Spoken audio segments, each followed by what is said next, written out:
I'm walking through the Reformation series that DesiringGod put together to give you a fuller history of Christianity. Join me. All right, today we're talking about a 16th century printer. Yeah, a printer. But his work with ink and metal type created shockwaves we can still feel today. His name was Robert Estienne, and his printing press didn't just make books, it helped blow up the whole idea of truth and authority in the Western world. So this was Estienne's personal motto, and he took it right from the Bible. Basically, it means don't get arrogant, but be in awe. It's a call for humility, a reminder to approach the Word of God with respect. And you're going to want to keep this idea in your back pocket, because this commitment to the text, it's the key to understanding the man, the legend, and everything he did. The story you usually hear is that he was the hero printer of the Protestant Reformation, a guy who risked it all for his beliefs. But is it really that simple? Of course not. So let's peel back the layers of this legend, because the real story is way more complex and honestly, a lot more interesting. Okay, so first things first, let's just lay out the story we're all told. It's a really good one, a real tale of an artisan hero. The hero story goes something like this. Robert Estienne, the super talented royal printer for the King of France, decides to use his skills to take on the Catholic Church's official Bible. His work is so radical, so dangerous that he gets labeled a heretic and has to literally flee for his life, escaping from Catholic Paris to Protestant Geneva. Once he's there, he becomes the go-to publisher for John Calvin. And, oh yeah, he also invents the chapter and verse numbers we still use in our Bibles today.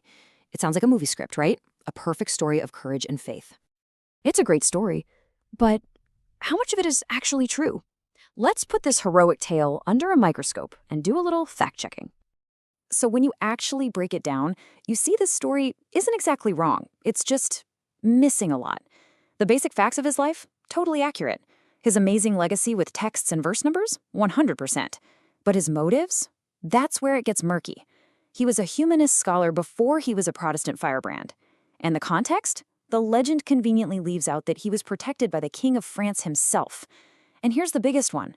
The reason he fled Paris wasn't really because of formal heresy charges. It was more about getting away from a bunch of angry academics at the Sorbonne who absolutely hated his methods. So, to really get the full picture, we have to add back in the crucial pieces that the hero story just glosses over.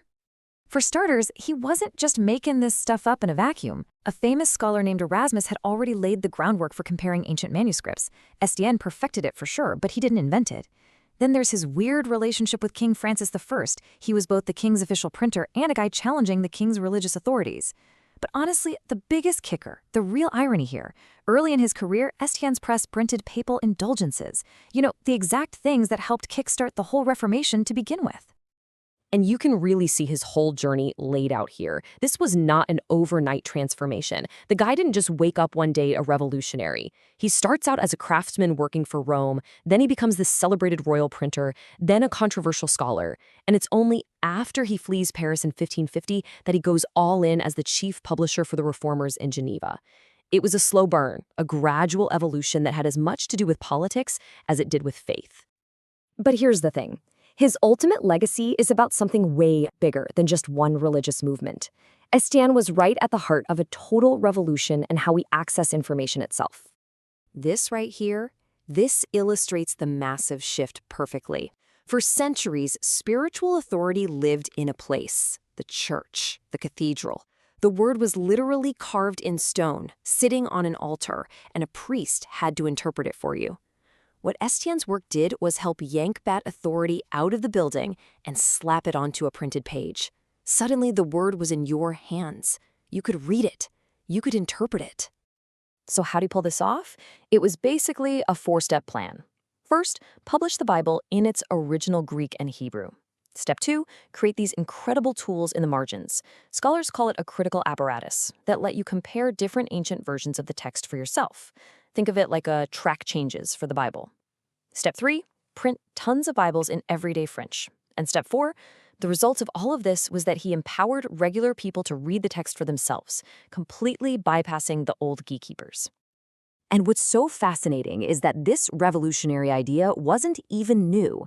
The principle he was following, Hebraica Veritas, was the exact same one used by St. Jerome 1,000 years earlier. It's this core belief that to really get the truth, you have to go back to the original languages.